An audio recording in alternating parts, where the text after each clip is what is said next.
இதனால எடுத்து திருப்பிடுறா. இல்ல கிளீனா தெரியுதுடா. தெரித்தானா கிளீனா?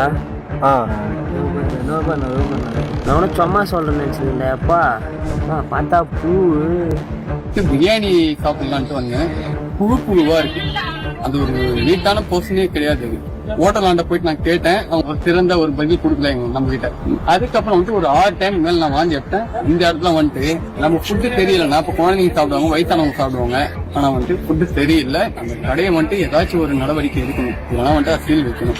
இது பீஃப் பிரியாணியா இல்ல புழு பிரியாணியா? ஆசையாக வாங்கிய பிரியாணியில் கொத்து கொத்தாக நெளிந்த புழுக்கள்.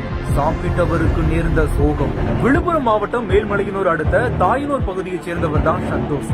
இவரு மேல்மலையனூர்ல செயல்பட்டு வரக்கூடிய ஒரு தனியார் உணவகத்துல பீஃப் பிரியாணி வாங்கிட்டு வீட்டுல போய் சாப்பிட்டு இருந்திருக்கிறாரு. அப்போதான் பிரியாணில இருந்த கறித்துண்டுகள்ல வெள்ளை நிறத்துல புழுக்கள் கொத்து கொத்தா உயிரோட நெளிந்திருக்குது. 10, 11 மற்றும் 12ஆம் வகுப்பு பொதுத் தேர்வில் அதிக மதிப்பெண்கள் பெற்று வெற்றி பெற அனைத்து மாணவர்கள் கையிலும் இருக்க வேண்டிய ஒரே கைட் சுறா கைட் இப்பொழுது விற்பனையில் அனைத்து புத்தக கடைகளிலும் கிடைக்கும்.